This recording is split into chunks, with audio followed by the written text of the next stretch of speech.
Hello and welcome to the We Are Birmingham podcast. I'm Chris Golding. I'm Matthew Elliott. Now, we've been left to our own devices tonight. There's no vegan. Dave's not with us. Hopefully, everything is working and that the audio's okay, pictures are okay. I'm probably muted.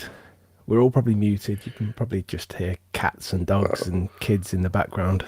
I've spent about 40 minutes trying to make sure everything's okay. So let's hopefully it was worth it. I nearly fell asleep in my chair, to be fair. I had to wake you up. So fingers crossed everything's good. But yeah, where's Dave? He's at a vegan sausage convention, is he, or something? He's at he's for once he's not taking photos of musicians and bands. I think he's at a leaving party for a colleague or something. I think he said so. How inconsiderate. Yeah. How inconsiderate. So how have you been, mate? I think I've just come to realization that I am forever tired, and that is never ever going to change now. Had a good run for quite a few years of generally not feeling my age, but I think something in the last, I'd say 18 months, maybe a bit less than that, has caught up with me, and I just feel knackered all the time. I feel like that as well, but I mean, I've only got one daughter who's actually just came in to say goodnight to me. They've just got back. But you've got a pretty hefty brood. Yeah, I've travelled a fair bit recently as well. When I say travel, it's just domestic, but I've been backwards and forwards in England quite a bit, and I've been running seminars and stuff in Belfast the last couple of days, so I haven't really slept in my own bed that much recently. And you'd think that was quite a good thing, being away and having like a bit of a break. Yeah, it doesn't always work like that though, unfortunately. And let's be honest, when you have the time, you run about 20 miles a day. More? I don't know what I've ran recently. Some days I run, some days I've run most days. All good though? That's to keep me sane. Yeah, I mean, I'm alive. I'm alive. Haven't crashed any cars by passing out recently, so no. I was sick. That was not just falling asleep. I was sick. But no, I'm good. I'm all right. I'm fine. I'm here. Do you know what? I've actually completely switched off from football in the past couple of weeks. It's been quite nice. I've not bothered with any internationals or anything like that, and it's just been a kind of a nice break. I've done exactly the same. I haven't watched any of the international stuff at all. Like, I mean, I've kept up with the like just the scorers and stuff. So yeah, Dyke scoring and Damari Gray, which we'll talk about later. But yeah, it's nice to have a little break now and again. I mean, I think it was way too early in the season to be having like what have we had two international breaks? That was the second one, wasn't it? I think it's too early, but you know what it is. I've in amongst the last couple of weeks, my missus has been in and out of hospital as well. So since Wrexham, I think it was like any chance of doing a podcast last week just wasn't going to happen because she was in when I say in and out of hospital, like we sat in A&E the one night from 9 o'clock on the evening until 6 o'clock, 7 o'clock. I think she was seen by the doctor the next morning. It was just, and I'd been up since 6 o'clock that night. So it's not been a very great week, but we're back. We're both here. We haven't got Dave with us, but we're in. She's for anyone that I should probably not leave that opening. She's doing a bit better now. She's still struggling, but she's getting there. She's no real solution as to what it was, but there we go. As long as she's feeling better and on the road to a bit better, a bit more better in herself. So yeah, right then. I'm allowed to go to football on Saturday as things stand. So that's a bonus. She must be fine then. She must be fine. Oh, nearly. So then, Wrexham, you boys came over for it, or you came over for it. Yeah. Met Dan Ivory. We got a train to. You were already there. We Well, got. yeah. So I was working in Manchester on the Friday, and I took the short, what should have been a fairly short trip from Manchester to Wrexham, but it wasn't because of the weather, the rain. So that what was normally like an hour and 5 minutes ended up being nearly a 2 hour drive because the visibility on the roads were terrible. But it was still a little bit better than your journey, wasn't Oh, it? well, do you know what? Our journey wasn't terrible in the end, but so we got the train, jumped on the train to Wrexham. We got to Shrewsbury, and they said, anyone going to Wrexham, you've got to get off now. Okay, why? What's happened? There's a train on the track. The train on the track. Of course, there's fucking trains on the track. There's there's a tree. There's a tree on the track because of the high winds and whatever that they'd had. So there's a tree on the track, like somewhere between Shrewsbury and Wrexham, so the train couldn't get there. So it was like, right, okay, how are we getting there then? There's a bus coming, a rail replacement bus coming for you. Okay, that's going to take about 2 hours to get there. So Yeah. yeah, we won't be doing that. So tried to get an Uber. It came up at like 70 odd quid. And then by chance tried it again and it was like 40 quid. Job done. We'll get that. Another blues fan called Jake, I think his name was, jumped in the Uber with us. So it was a nice tight fit in there. Well, you were in the front, weren't you? Oh, do you You were know in what though? You say that I was in the front, but like my legs were still sitting on the driver's knee. my legs were squidged up because it wasn't the biggest of taxis, but do you know what? I mean, it was about an hour, I think it was, that it took us to get there, and it could have been much worse, I think. So I think that 2 hours would have been optimistic, but we got there. We got a beer. Eventually, yeah. Well, we had a Dave finally chose a beer after going through the ones that you had. You had about 50 beers in the fridge. Dave, take your pick.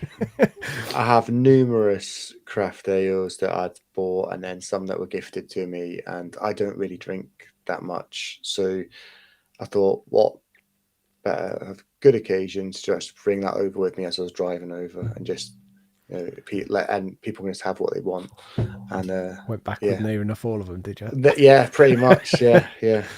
Yeah, Dave took his took a look through them and like, no. He's not as hipster as he looks, that man. I tell you, not as hipster as he looks. Anyway, the football. I was what's the word? That first half, the first 10-15 minutes of it, I actually thought, I mean, we were expecting a few different, Tommy Doyle for a start, we were expecting in there, Yeah. or not. I thought the Iwata right back sort of shifting into midfield thing worked for about 20 minutes. I thought that we looked good for about the first 15-20 minutes overall. Was it, or maybe it wasn't that long? Was it not that long? Yeah, I think it was about 5 minutes. Was it? Yeah, personally, I thought we it was thread for 5 minutes, but at the beginning, and 5 minutes, but at the end of the first half, and in between was very much just mostly Wrexham. Yeah. Dominating the game. It was just, I won't say it's as poor as we played all season because it wouldn't be true based on games like Coventry and whatnot. But it was really, really poor, and I think it felt like Wrexham could have had a 2 or 3 in that first half. I actually thought Wrexham were quite good. I think it's an obvious. There's still an air of directness about them, but they do play better football. They move the ball a bit quicker. They're a lot easier on the eye. I thought Lewis O'Brien was really, really good for them. They are so much better than they were in League One. In my view, I thought they were a much better team, but then they've got much better players and they've spent a lot of money. So you would expect that to a certain point. Do you know what? I still think that we were too respectful to them, though. I've thought that a few times this season that we've shown a bit too much respect to teams, Mm. and we should be the. I mean, we that second half. There were a lot of people saying that second half is much better, and it was much better. But for me, it was still a little bit too huff and puff. Like not really, not massively dangerous.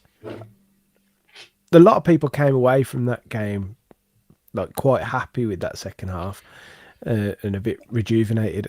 I think based on the Me not first as half such. performance and the difference between the first half and the second half, I think that's a fair reflection. We should probably talk about their goal before we get into the second half because Well, I mean, from where we were stood, not seeing yeah, the not. I was going to say deflection. It wasn't really a deflection. It was just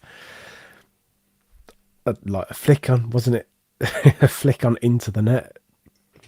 yeah. I mean, the header was going on target, but Beadle was probably going to save it, and then I can't remember who it was that scored. It was obviously just right in Dobson. front. Yeah, Dobson right in front to go right in front of Beadle, who actually Beadle thought Beadle was all right actually on Friday.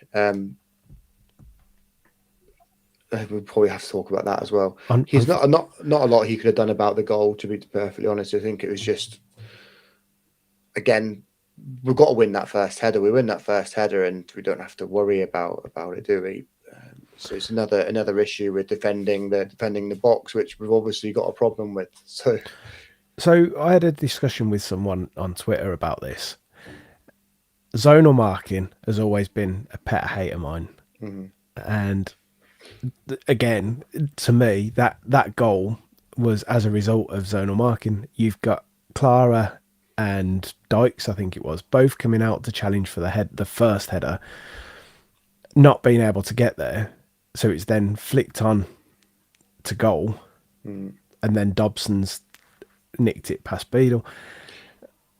For me, is that like I understand that because of the lack of height in the squad, and this was a comment that was made, that with the lack of height that we've got, that if we don't go zonal, then we end up potentially with a mismatch of height in players. But we're going to have a mismatch anyway because we are an undersized team. It's funny, Chris Davis actually mentioned how didn't say he said I think his comment was we're smaller than a lot of teams in the championship, which was the first time it seems to have been acknowledged. But he didn't seem to think it was a problem. But I do think it's a problem. I think a lot of people started to realise that you're not going to win anything with a team full of midgets in the championship. But You've got Neumann sat on the bench though, who I think we said in the last pod that we would have probably both picked him. yeah, even if it was a right back, right back or yeah, left centre back. definitely. But then again, I saw. I think you probably saw it as well. There's a chart of players and how many headers they'd won in their own box. And Clara was in towards the top right hand corner, which is obviously winning most of his. There's about 2 or 3 players, I think, had won more headers. But Neumann, who obviously hasn't played as many games, so smaller sample size, is actually in the bottom left quadrant, so hadn't won as many as you'd probably expect him to win as a 6'4" dominating German centre back, supposedly dominating German centre back. But it's a problem, and it's something that they need to work on. I'd prefer them just to go man for man, and if they do their homework, you get your biggest men on there, biggest men, and just just Or, stay or tight. if it's not their biggest men, if it's their most dangerous Yeah, men. well, you can But marry up whichever way you yeah, want to, but it is a problem. And Davis mentioned it today in the press conference that they have to just get better in both boxes, which again we've said Jonathan Grounds. We've said multiple times. Yeah. Well, I mean, I mean, it's not his decision to play well, zonal marking, is it? So you no, can't really blame him for that. So, but the attacking side of things. and I mean, also you the said players have Huddleston, got to do haven't you? better. But I was under the Huddleston's impression that purely Huddleston laid it on. was well, yeah. I was under the impression, but I think Ben Petty's involved with set pieces as well. So yeah, it's it doesn't really matter who. I think ultimately it comes on the shoulders of Chris Davis. So and if whoever it is who's in charge of set pieces in both boxes, then something needs to change or needs to improve or something needs to change. So Grounds was promoted from under 21 coach, wasn't he? And now he's sort of acting as that phase development coach between the two and then doing whatever else he's doing, including set pieces. So, but it's probably not his decision to do zone. That's obviously that'll be a Chris Davis thing. So yeah, that was my comment the other day as well. Was that I could imagine that ultimately that decision lies with Davis, that they choose that. It's not one for me. I'm not going to lie. And we could talk about that to a blue in the face. That they've just got to get better at defending in the box, because we're not giving away loads and loads of chances. But when we do give away a chance, ultimately the opposition is scoring. So I mean that can be a good thing because you're not giving too many away. But if it keeps happening and the chances against us increase, are they going to still have the same conversion rate? Well, there's the last season as well. It wasn't like we weren't making mistakes. I think we were more solid last season, but we were still making mistakes. But we weren't getting punished as much as we because the quality wasn't there. And I said about it, didn't I? I said that you won't get away with this in the championship because the opposition are going to be better. So obviously you mentioned Tomoki Iwata playing at right back. We also saw Beadle come in and start at starting goal, which I think it had been coming.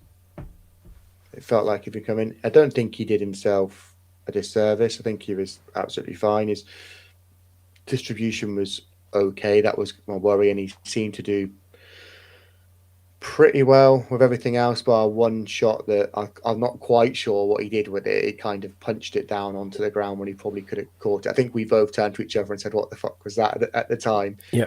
But actually, he did pretty well for the most part, and I didn't feel as uncomfortable with him in goal as I thought I was going to.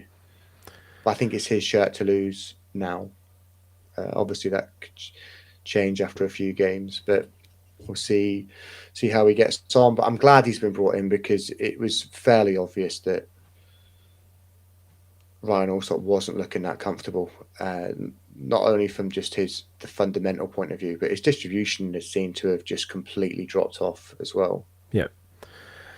Yeah. I don't know if that's part of. And I think I said this on the last pod, that is that partly because of the way that we've been playing or haven't been playing the way that we normally would, and that things are mixing up and we're changing that style. But ultimately, I don't think any player should just be guaranteed that place. So if he's made a couple of mistakes, what else are you going to do? And do you know what? Brighton are going to be saying it. If he makes a couple of mistakes, Brighton would be saying, well, when are you actually going to play him?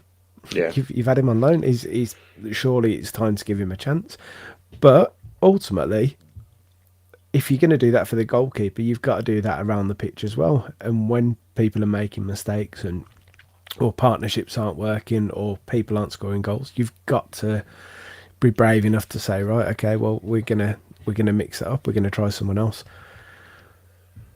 Which he did mix it up a bit, didn't he? On Friday, it was quite a surprise to see some of the changes he'd opted for. Totally get starting with Dykes, even if he wasn't particularly effective. And it was good to see Mark Leonard, and apart from his one mistake that could have been a real crucial mistake, I thought he did really, really, really well. But there was comments today by Davis as well about how impressed he's been with Mark Leonard, talking about that I think he said he was our best trainer so far this season or something, which I find quite funny Well, actually. so the I don't know if I mentioned this last week, but apparently, so Doyle the Doyle is supposedly not the best, not best in training, or not the best in that, or he's not seen to be that way, and that's why he's not being favourable. Now, last season, Leonard was in exactly the same situation where we saw him come in and have a man of the match game, and then he was pretty much bombed out. It was, and people that had asked him the question of, "Oh, what did you think of that Leonard performance?" So, yeah, Yeah, like he. nonplussed. So, is there a, like, for fans, you're seeing these players put these performances like Tommy Doyle? It was just like, right, okay, so he said that the reason that he's not going to play is because he only had 60 minutes in him to that point. And then Wrexham, and then he drops him, and he gets, what was it, 9 minutes or something at the end. Yeah, something like And, that. and Leonard was in the same situation last season. So what? For fans, it's like, what has he got to do to get a game? Because that let's be honest, we said it before. Doyle dominated that game, the game before, Mm. and then can't get in, and it's baffling. But if the comments on training are there, then is that what's taken into account? Is that what it's based Potentially, on? but Fujimoto, another one. yeah, I mean, he's been explicit about Fujimoto, um, when he sort of said that he's still getting used to the way we train, getting up to speed now. And he talks about that he had an injury. I said, well, yeah, but half the players we signed in the summer arrived with a fucking injury, and Marvin Dooch came into the team probably 3 weeks before he should have, and he's out injured again already. Shock horror. So, it's there's there may or may not be something going on in the background with some of these, but this squad, there's so many injuries in the squad at this point in time that some of these players are going to get opportunities now anyway. So at least you think so.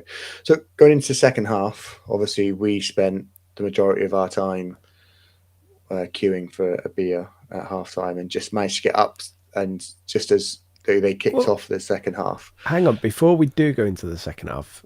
So we've had a comment Go on, that's very topical. go on. What do you think of Tom Wagner's speech on the terrace and in the changing room after? I No, didn't see the changing room one. Was no, there I a didn't changing see room the one? changing room one. The one of him on the terrace. I mean, I've gotten like fans afterwards everywhere were saying how embarrassing it was. It's cringe. It's this. It's that. Do you know what? I don't care. At least we've got an owner now who's happy to be seen, happy to front up in front of fans and speak to people. He owns the club. He's Sort of. yeah. It's not. But It's not. It's not his money, but wow. Okay, he fronts that. he oversees. Yeah, Yeah, yeah, yeah. yeah. Okay, fair. Like I've got no issue with him coming and speaking to the fans and saying I'd much prefer that than it to be someone who's hiding away in China and you got no idea who it is that's there. So Yes, and sorry, go on. it's fine. It's just having that balance, isn't it? Like I don't particularly like it. There's a lot of things I've heard him say in public that I don't particularly like, and that's just doesn't mean I dislike him because I don't. Like he's obviously. Um, I'm very thankful for what he's done, and what he's doing for the club. There's a few things he does that the way he goes about things I don't like, but that's a personal thing to me. I if that's the way he wants to do things, then he's probably he's earned that right, because he is essentially running the club, and he's bringing in the investment from people here, there, and everywhere to take us to the next level. So no problem with it. But yeah, I mean, as you say, you'd rather have someone like that than faceless Chinese owners that are driving the club into the ground. We could have someone like Chansiri, who looked like the Sheffield Wednesday just about to get a winding up order. It's just that balance. I can understand why people don't like it, and yes, it is a bit cringeworthy. But ultimately, I don't really give a shit. To be honest, I don't care that much. I don't get why there are other fans of other clubs who are like just giving it the big one about it either. Oh no, I do, because we would definitely reckon? be saying, our fans would definitely be saying something if No, it was the other way around. the fan base would. Yeah. But do you know what? There's much worse things that you could have from an owner. Hundreds of, yeah, absolutely. I mean, we've seen a lot of it ourselves already with previous regimes. So, ultimately, that I don't like it, but I also I don't really care that much. It's not affecting my sleep because I don't sleep. Do you know what? For me, I like the fact that he's in and around the fans. I think that's With about 40 bodyguards.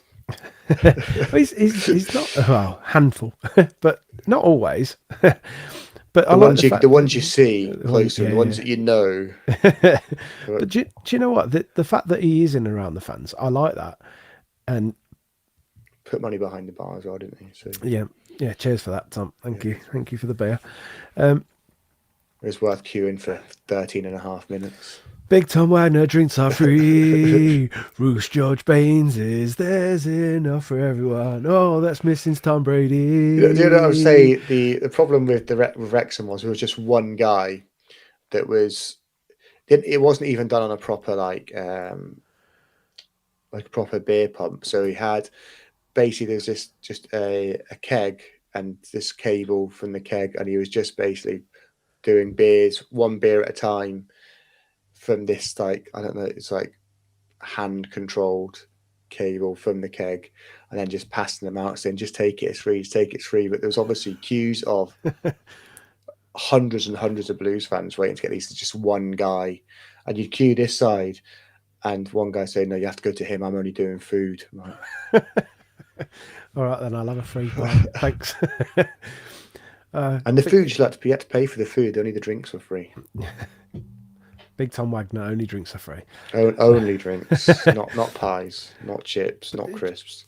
Do you know what though? So what I was saying, I like it. I like the fact that he's in and around the fans. I think that makes him approachable. And do you know what? He's happy to speak to fans and have a picture with fans. So he has got bodyguards around him. But do you know what? He is approachable. He will take time with people and have pictures. He's like he'll send video messages and whatever else. I think he's a top guy. The things that he says, I think that him and the other guys that he's got working around him, I think they are very passionate about Blues now. I think they're very new to football, relatively, but I think that they're passionate. I think that it comes from a good place. I mean, are the comments that he made at Wrexham, are they for the cameras for a potential series 2 of the I'd say that's probably almost definitely. Yeah. We went out there because we couldn't get out the gate, could we? But do you know what? We've seen that a few times last season with the Bielik thing, with the speech, like after defeat and in the huddle. I've got pretty much he's saved the club, or him and the group have saved the club. Like, he can say what the fuck he wants. Like, if I don't like something, then I'll comment on it and I'll say that I don't like it. But I've got that's not for me. Like saying, come on, like they're basically doing a Delia Mark II, but better phrased. Come on, let's be having you. But do you know what? It didn't hurt anyone. It wasn't hasn't hurt anyone. offensive. It was like, come on, let's hear more from you. For me, it's like, okay, we need to see more before you can hear more. Like, improve on the pitch because it's Yeah. not been great this season. So anyway, second half, Well, great start, wasn't it? nearly missed it. Well, we were saying that we need to really go out on the front foot second half and, really impose ourselves on it. And that's exactly what we did. And for the majority of that second half, I think we were the better team. It's a lovely goal. It really, really was a lovely goal. But I was actually surprised that Stansfield picked up the run from Roberts, because you kind of just expect him just to carry it forward about another 5-10 yards and just hammer it. But it's a lovely, well spotted, lovely run, really, really nice finish. And I just felt that if any team was going to win it from there on in, it probably would have been us. And I thought we were certainly a lot better in the second half and probably should have. I don't know. It's probably a draw was probably the fair result in the end, wasn't it? But I think so. I mean, we didn't massively threaten. We had the one chance from. Oh, is that you or me? I don't know. I think it's doing you. it. But we had the Kyogo chance, the goal that was offside. Finally stuck the ball in the net again and finished offside. like that as well. But he was very offside though. Yeah. Yeah, that one wasn't even close. Probably worth mentioning the Damari Gray chance towards the end of the first half. Yeah, there was actually two, wasn't there? When he had the one where he should have done much better, and the one where he beat a couple of players and had that shot from distance, which was very good. But yeah, they were both towards the end of the first half, weren't they, when we started to come back into it. One that where he's at the scooped it over the bar, and it was just. Oh, I've got that right, haven't I? Yeah. He should have much better. Obviously, the other one was when he'd come inside and beat a couple of players and had a shot from distance. You want to see him do more of that, because I am still. Well, that was the Damari Gray that we were hoping to be getting. Yeah, because I've not been. He's had his moments. He's had some crucial moments where the Sheffield United game, the Blackburn game, that run there, obviously the winner against Sheffield Wednesday in a game that he was otherwise pretty poor in. But I'm not seeing this Damari Gray that I'm seeing a lot of people talking about, saying that I don't at the moment. I don't think he fits the way we play. I think there's got to be a few tweaks to the way. I mean, it's still early days, I suppose, but I think at the moment, I think I'd rather see Keshi Anderson in there at this point in time, which sounds crazy thinking about it, but it's nice to have those options. I see. We'll obviously talk about this when we look ahead to Hull, but for me, I think that Gray, like, the output hasn't been there massively yet, apart from Blackburn. The assist at Blackburn, where he was really explosive. But we've got I've got a comment for you, Chewy. Go on. Okay, so comment from Lee Harvey. What are you mad? Gray is our best player by a long shot. He's really not. I don't think he's been the most productive. I think that he's got the potential to be one of the better players in the team, but I don't think he's hit. Yeah, he's got potential. He's got potential to be. He's had moments, but for a lot of the time, he's very, very wasteful. He's not creating as much as I think he should do for someone that's being paid as much as he is. I've been quite disappointed. He's had his moments, and one thing I will say, and the one thing I was concerned about before we signed him, was I was worried about work rate. I don't have an issue with his work rate at all. His work rate's been absolutely second to none. Do you think that there's an element of maybe confidence there? A lack of confidence? I don't Because know. when, He's not. He's not the sort of player you expect to have issues with confidence, is he? I don't but know. look at, so the last few weeks. Look at him in terms of because he was it two against Wrexham and one the week before. Can't even fucking remember who he played the week before. We played Coventry the week before, didn't we? We had Sheffield Wednesday in between. Oh, was it? I can't even remember what He bloody game scored it against was. Sheffield Wednesday. He got the equaliser, didn't he? Yeah, In otherwise, he was terrible in that game. And I think I'd said to you, didn't I? I said, whatever we're paying him, it's way too much. And then literally about 30 seconds after he scored, he was awful in that game. do you think that there's anywhere across that middle that might across that attacking line, maybe in the middle, that would suit him more? So Big Tone has just put in the comments. I would play him as a 10 for now.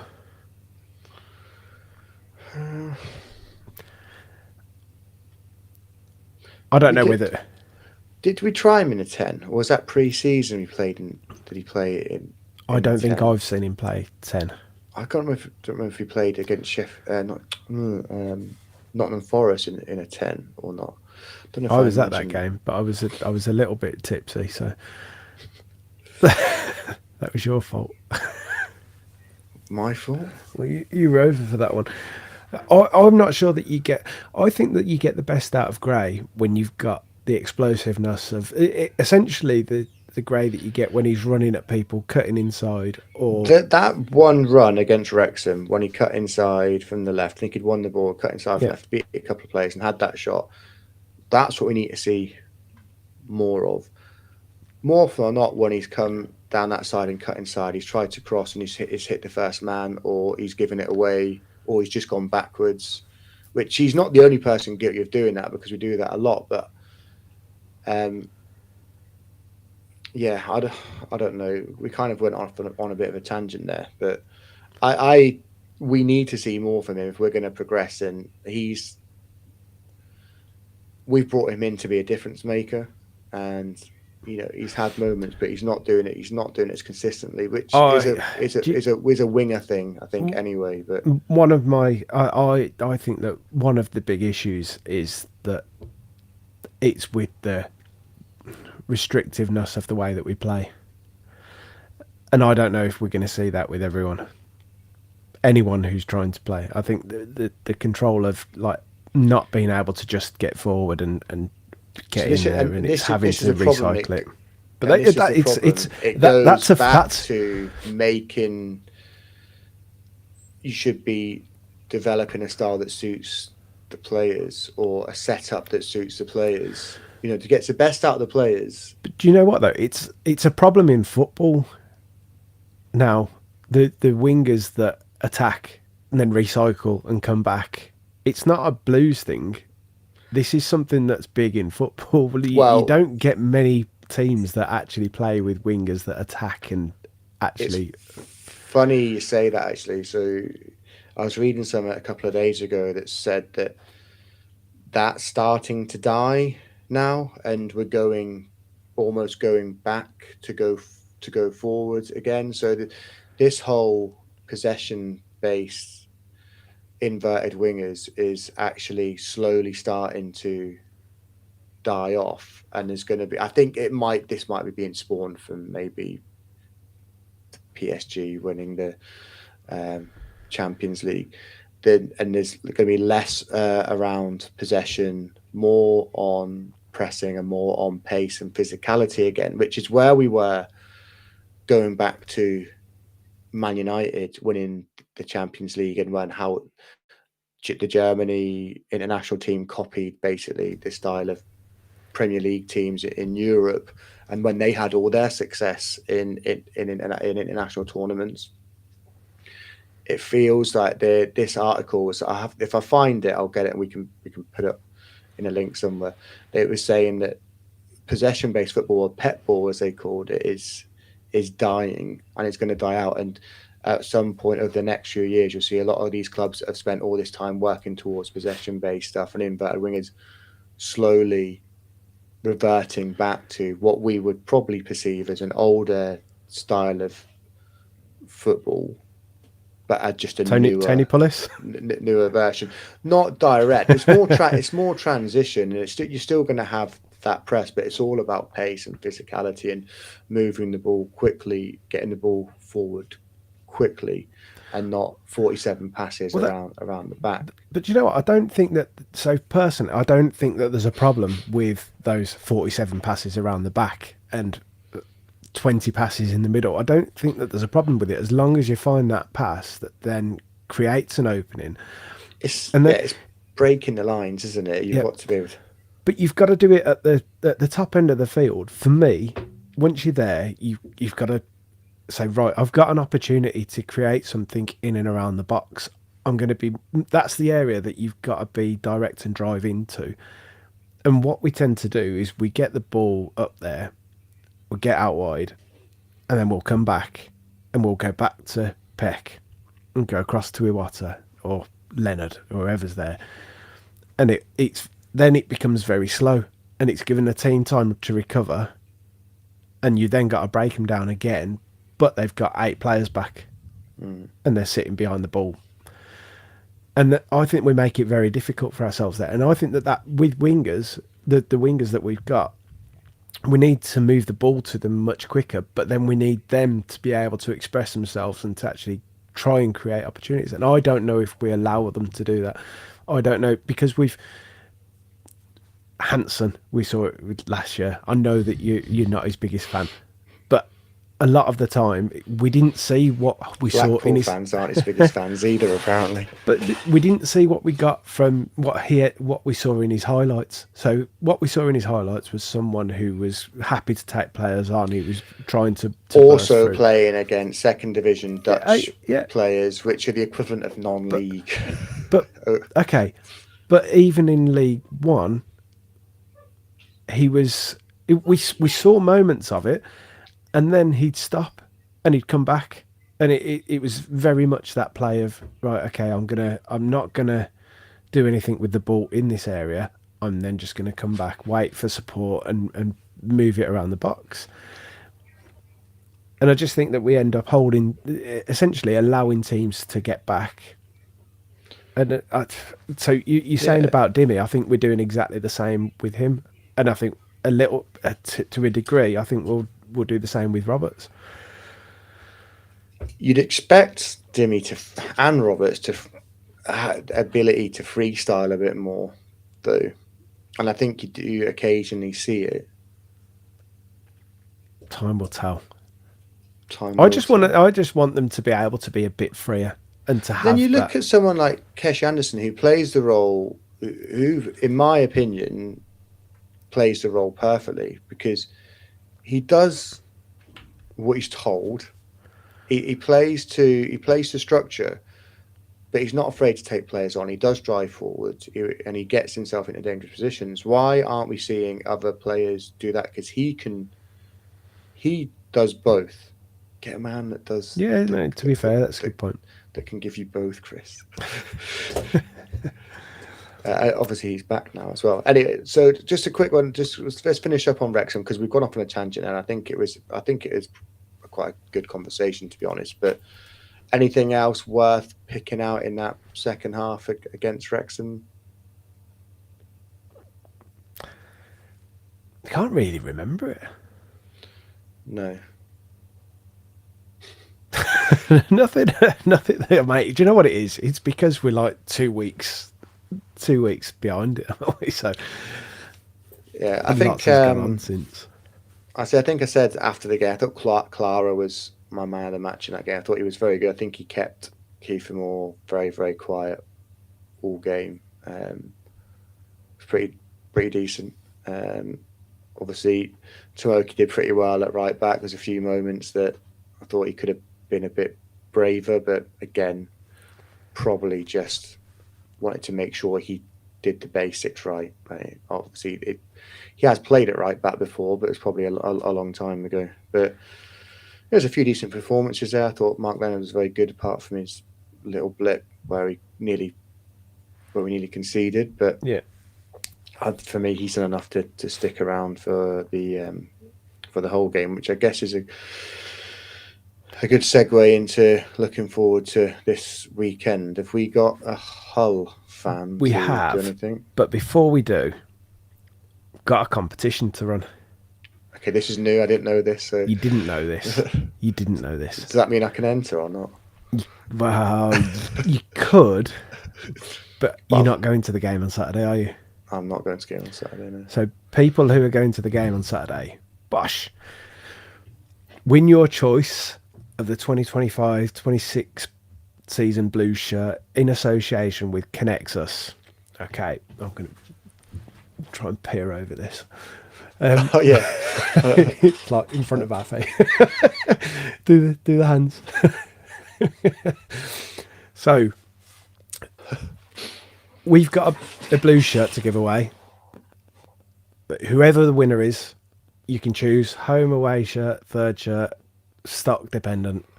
as long as they make it in China, you can have whatever jokes. Take your pick. I mean, they make them in China anyway, don't they? But They do. Oh, did you mean the hooky site? yeah, I was being silly. Yeah. No, it's a legit one from the club shop or Sports Direct or wherever. You can't see that. Okay, so to be in with your chance to win this shirt that we've got, put it down. You're putting me off. To be in with your chance to win this shirt, all you've got to do is find me on Saturday. I'll be on social media. I'll be posting like updates of where I am on Twitter. Find me, ask me for the QR code and for the password. You scan the QR code on your phone. It'll take you to a website. You put your details in. You put the answer in. First person to do it wins the shirt. I might be in disguise. I might have a big beard on. You stick on beard. Yeah. So that's how you win it. As soon as you've won it, we'll get the details sent over. We'll get it sorted. You might even be able to get it on Saturday. No promises, but you might be able to. So I'll be around. I'm going to the game. Not saying where I'm going to be, but I'll post a few pictures of where I am. Few little tidbits, and you can win yourself a nice shirt. So thanks to Connexos for sponsoring us for that. And I'll see you on Saturday. Right, now we can move forward. Right, do we have a Hull City fan view this week or not? We have, and it is Joe. I Are think. you sure about that? This is another 3-letter name that you're going to get confused about. Called him fucking Jack earlier. No, like genuinely called him Jack, and they were like, "We haven't got anyone called Jack on our podcast." I was like, "Oh, Joe." Yeah. So yeah, I think it's Joe from. Well, we'll find out when we to play it, and then we can make you look silly afterwards. It is. Like, I know. I'm gonna colours to the mast. It's Joe from To Hull and Back podcast. I thought you were gonna sneeze then. No, I was trying not to yawn. trying to I was hold trying it, to suppress it. But it was just... So nice. Only Fools and Horses reference. It's Joe, Grandpa Joe. I think it's Grandpa Joe from To Hull and Back podcast. Let's hear from him. Hello everybody, Joe Collins here, Old Grandpa Joe on YouTube and part of the To Hull and Back podcast. Just giving you the lowdown on Hull City so far this campaign. Now, it's been a bit of a mixed bag. We've got the exact same record in terms of wins, draws, losses and therefore points. We've scored a few more than you, we've conceded a few more than you. We're right next to each other in the table, so it's going to be an interesting game. For sure. But for us this season, Ollie McBurney, what a signing. Without him, I don't know where we'd be. And the way him and Ryan Giles link up it's phenomenal. But it can be stopped. Sheffield United stopped it. And McBurney hardly had a sniff all game. Giles couldn't get forward. So we do need to find ways of working around what teams do to stop it. But what it did do was allow crosses from the other side, and Louis Coyle, his cross created the goal that won us that game. So, however, that Sheffield United game, it was only our second clean sheet of the season, and defensively we are weak. Up until Sheffield Wednesday conceded however many they did against Coventry, we were the worst defensive team in the league. We were just so frail at the back. There was a big gap between defence and midfield. There seemed to be no cohesion, but then against Sheffield United, we did something changed. Whether that's because we're playing a weaker team who haven't got much of a threat, who had a lot of the ball and created nothing, I'm not sure. And time will tell whether it's been meaningfully tweaked by Sergei Yakirovich or whether that was just a one-off. But we'll see. We defended really well against Coventry on the opening day, and that was when we got our second clean sheet. So far, it's been a bit of a mixed bag. We're good at one end, weak at the other. We just need to try and find a happy medium, happy middle ground. But Ollie McBurney's in good form. He's the one you need to watch out for. For the rest of the season, the owner wants us to push up the table and be top half, push for the playoffs. To be honest, that's expected. He's ambitious. Some would call him mad. Others would just say, look, let's be realistic. Let's just push away from a relegation battle and try and get a bit of consistency, get some wins strung together. And that's where I want us to be. I just want us to be a mid-table team this year, have a platform to build from going into next season when our transfer restrictions are done and we can spend money again and do a bit more smart business with that money this time, which is something we've failed to do under Adjanila Jella in the first, what are we approaching, 4 years now of his ownership. Looking for Birmingham then. It's look, you're a team I expected to do quite well this year. You had a good League One season last year, that goes without saying, but you had some good investment and you made some good signings in the summer. I think Aaron Cashin was a good signing for you, great centre half. Jay Stansfield coming back up into the Championship with you last year, obviously, of course, but he's a player that is definitely a Championship player. He's not a League One player at all. And someone like Kyogo ripped it up in Scotland. So the dynamic of coming down from Scotland into the Championship is always an interesting one. He's not set the world alight so far from the outside looking in. But I think you've definitely got players that can hurt us. So it's going to be, a very, very interesting game. You're good at home as well. I think it's like the FA Cup defeat to Newcastle was the last time you lost at home, I think. And that was February. But you have only got one win in 6. So it's going to be a competitive game. I'm going to go 2-1 because I've got to be optimistic. But with your home form, I'd be very happy with a point. Thank you for having me. And all the best. So thank you, old Grandpa Joe. From the Holland Back podcast. The youngest old Grandpa Joe I've ever seen in my life.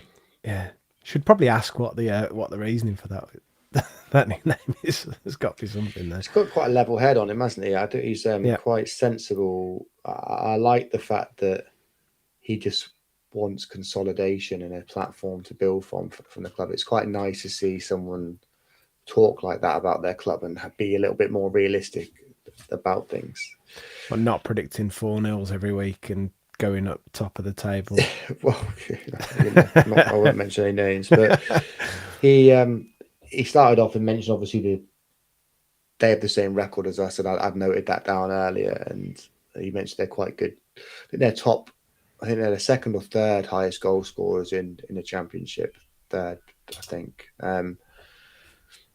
He mentioned McBurney, who obviously we'd shown an interest in, and I think Chris Davies had spent some time with us as well over the summer. He obviously chose to go to Hull for whatever reason. You also mentioned Ryan Giles, who was someone I was fairly interested in as a left back if Hull were looking to get rid of him. But he looks like he's he's doing quite well for them down that side as well. So, but it's Hull, and we're at home. It's one of those fixtures where over the years, you just, like, even through our shittest times, you think we can win that. It's just one of those where it's like we'll beat them at home, but we'll lose them away. That's kind of like how Yeah. you feel about it. Didn't we have some mad game against Hull a few years back, and Shea Adams had scored, like, I want to say maybe he scored, Was it 3-2? either 3-2 or 4-3 or something. He scored like a couple of really, really late goals potentially. Was that the snow game? It might have been. I don't. You'd think I'd remember that. You keep talking, I'm going to find it. Oh, great. Yeah. Here we go. I know, because there was the snow game where it was just like ridiculously snowy.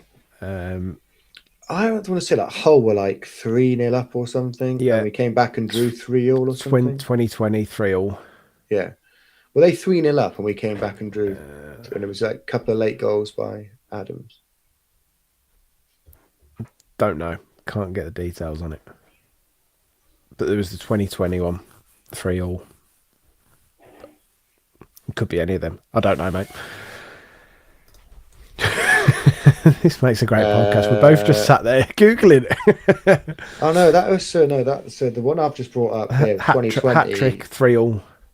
Oh, so that was funny because we actually in 2020 Fraser Campbell for them. Gary Monk in charge. We drew 3-all with them, and Gary Gardner scored 2, and Dan Crowley scored as well. So that was. So when was that? When was the Shea Adams one? Was it 2018? 2018. It was Gary Monk. There you go. So yeah, scored a hat trick. Yeah. I wonder if there is anything in the with. Mate, we've drew a couple as well recently. Oh. Well researched, mate. Well researched. There you go. Well, it just has a feeling of that, doesn't it? So that's what I meant. It's like it does. So there's a few bits that Ben from Blues Breakdown sent me. He hasn't. He's not feeling very well, and his family haven't been feeling very well, so he hasn't had a chance to do a video for us. But cheers, Ben, for sending me over a few notes. Feel better soon, Ben. Bad defensively across the board. Good going forward. Said, yeah. Not good going forward, but not from set pieces. So they're going to score from set piece. Low possession. McBurney and Ryan Giles, big threats. Second top scorer and top assister. On top assister. That sounds wrong. McBurney's what? He's on top of his sister. What? He's on top of Ryan Giles' sister. Second top scorer and top assister. Giles on top of his sister. If you speak Northern, second top scorer and Giles top assister. On top of sister. On top assister. Yeah. Must be a Villa fan. So it's interesting because he's a left back, isn't he, Giles? They're going to obviously. You'd assume they're going to play with. Is it Akintola? Is he right-footed? So he'd probably cut inside and let. So it's almost maybe a little bit like the Laird thing with us, where Giles might play quite high up. So it's going to be interesting to see how we cope with that because you're not. Do you know who else is there? Ex-Blues. No, go on. Probably should know that really. Dramé. Oh yeah, of course, yeah. They were looking to move him on, weren't they? He was.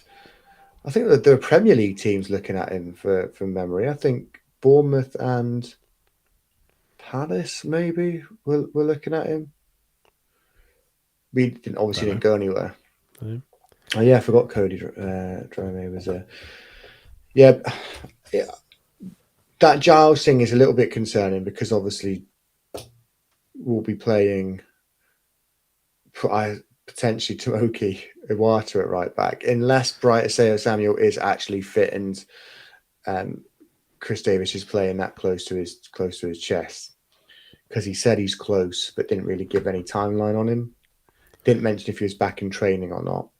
I've not heard anything, so I couldn't tell you, but it might be that he is actually fit enough to start and just give him a quiet. They could potentially go with Samstead, but they could have gone with Samstead against Wrexham and chose not to. So, same with Neumann. yeah. And that might be his new preferred partnership now of Peck and Leonard in the middle. So Iwata's just got to Maybe. rough it out at right back. So that's an interesting one for you. Midfield, Peck's been away for the week. Played 75 minutes or something today, or 70 minutes. I didn't even check. Played like a good portion of their game. So, I mean, the Chris Davis that we've seen at Blues doesn't care whether people have been on international duty. They can hack it. Peck and Iwata last season. He thinks they can hack it. He thinks they can hack it. Yeah. Also, the sports science team think. Yeah, they can play. Well, Iwata hasn't been away on international duty. No, sorry. Yeah, but what I meant was the pair of them last season were near enough unbreakable as a pairing, despite the international breaks and the amount of games that we had. Yeah. Again, I think you're coming in against teams that aren't great and the quality wasn't brilliant. So It's a step up now. Probably a safer bet, yeah. And he hasn't. He played Peck after the last international break, didn't he? As well. Yep. How did that go? Do you remember? Well, it was. Did we not lose? I feel like we lost. Did we not go away going, right, we've got to come back after the international break and we've got to be prepared? Because was it after Leicester? Was it Leicester that was the... Was Leicester the game? Leicester was the game before the break, I think. Wasn't You're correct, yeah. It was Stoke. Stoke. There you go. So we did lose it. Yeah. Came back. Need a response. Didn't get it. I mean, for me, just you've got a squad, you've got these players in there, but like use them if you need to use them. Like give people a chance. There's you know, you've got Leonard, you've got Peck, you've got Iwata, you've got Doyle. Doyle for me deserves a start, but probably isn't going to get one. I could probably see him going with the same team from Wrexham. If Dimmy Gray's fit, isn't he? Maybe not Dykes.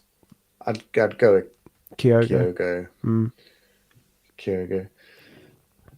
Did you? He said that Dykes is. That Dimmy is. He's fine. It was just precautionary.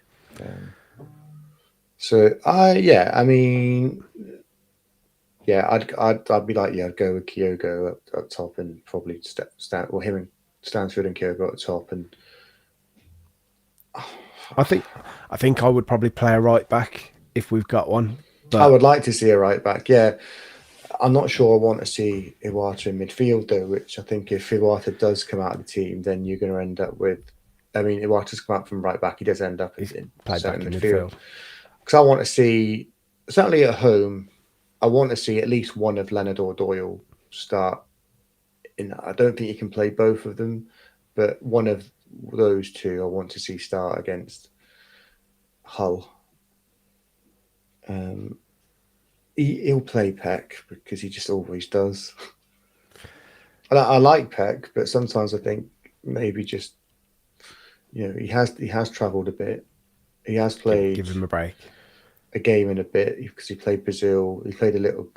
He only played a few minutes against Brazil, didn't he? Then he played more in the second game. Yeah, it's just it's that right back spot. And is he going to stick with Clara and Robinson as the centre back pairing? I think I can see that remaining.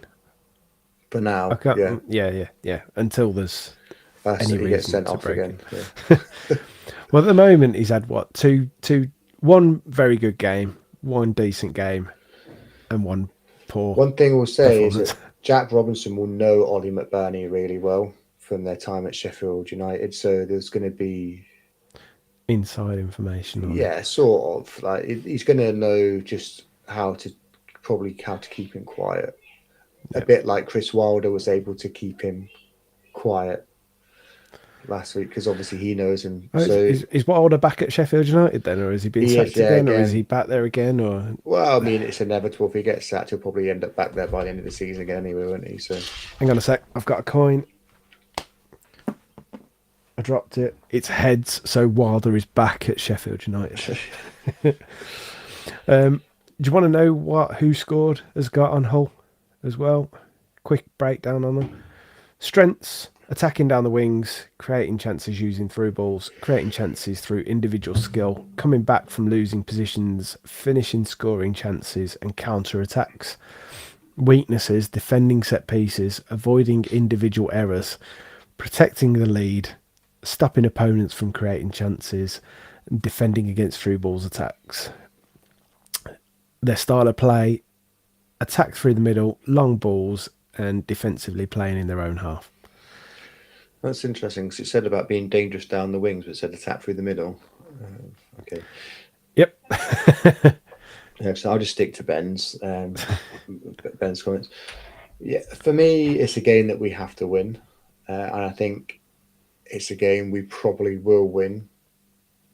We might make it a little bit harder than it needs to be, but I think it's a game where we should dominate, and I think potentially if we can create enough, then based on the stuff we're hearing from not only Hull but Ben and who scored, then there's opportunities there for us to score. So I am going to go 2-1 to Blues, and it is time for Kyogo to score a goal. So Dave has messaged, he's going 1-0 Blues, Kyogo. So my concern is just, and you've just mentioned it with the McBurney and Robinson link there.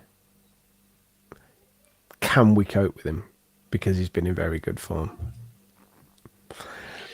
And Well, it'll be Clara or Robinson, won't it? It won't be one or the other. No, I just mean in general. Can we cope with him? He's very clever. Can we as a team, as a defensive unit? Can we cope with him? Can we cope with them? And do you know what the biggest thing for me, I think, is just don't make any fucking stupid mistakes. Like because how we've been playing this season, like we've gifted teams goals, and that's not going to help confidence. So I'm going to go. I'm going to go 3. We're going to concede. We're going to concede, aren't we?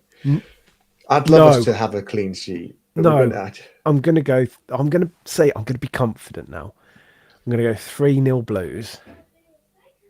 I'm probably not convinced by it, but I'm going to try and be positive. And I'm going to go Kyogo as well. Look at that. A hat-trick of Kyogos. And do you know what? I'm going to go a hat-trick for Kyogo. But if he only scores one, then I do get my point. Yeah. I do get my bonus point.